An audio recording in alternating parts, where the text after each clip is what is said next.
Welcome to the ক্রীড়ার দুনিয়া। তো বন্ধুরা, আমাদের মিস্টার মেহেদী হাসান মিরাজ এবং লিটন দাস, এই দুই বান্দা চুম্মা চুম্মা চুম্মা ভাই, ওরা যে পারফরমেন্স করেছে সেটা চুম্বেশ্বরী পারফরমেন্স ভাই রে ভাই। যেখানে এই যে দেখেন, আমাদের 26 রানে 6টা উইকেট ডাউন ছিল, আমাদের আশা হুপ পুরোপুরি খতম হয়ে গিয়েছিল।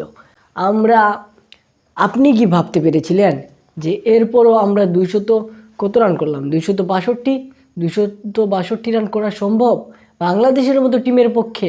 ভাইরে ভাই, সেই অসম্ভব কাজকেই সম্ভব করে দেখিয়েছেন আমাদের এই লিটন দাস আর আমাদের এই মেহেদী হাসান মিরাজ। তারা দুইজন, মেহেদী হাসান মিরাজকে আমরা হিসেব করি সাকিব আল হাসানের রিপ্লেসমেন্ট হিসেবে। কিছু কিছু পাকনা বিশ্লেষক আছেন যারা মেহেদী হাসান মিরাজকে সাকিবের জায়গায় ভাবতে নারাজ। কিন্তু আসলে ভাই কথা হচ্ছে, মেহেদী হাসান মিরাজ আসলে কিন্তু সাকিবের চাইতেও ভালো ক্রিকেটার হয়ে ওঠার পটেনশিয়াল রাখে। তো বন্ধুরা, যাই হোক, আমরা যদি তাদের পারফরমেন্সের দিকে নজর দিই, আমাদের মেহেদী হাসান মিরাজ 124টি বল খেলেছেন বন্ধুরা, 78টি রান করেছেন।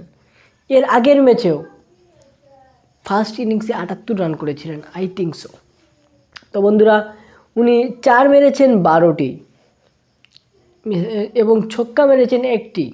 স্ট্রাইক রেট হচ্ছে 62.9।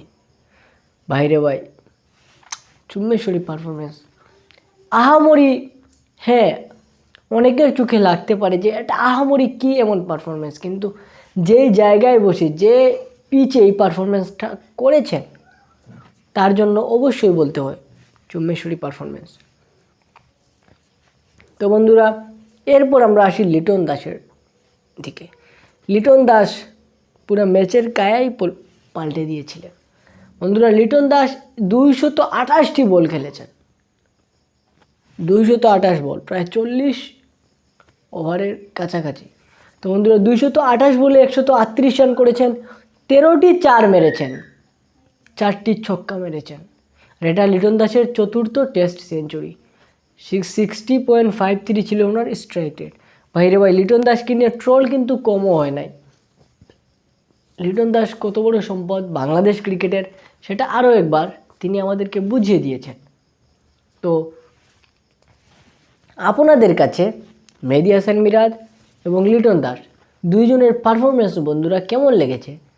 কারটা বেটার ছিল অবশ্যই কমেন্টে জানিয়ে দিবেন। আর দেখা হচ্ছে নেক্সট ভিডিওতে বন্ধুরা। আজকের মতো বিদায়, ভালো থাকবেন, আসসালামু আলাইকুম।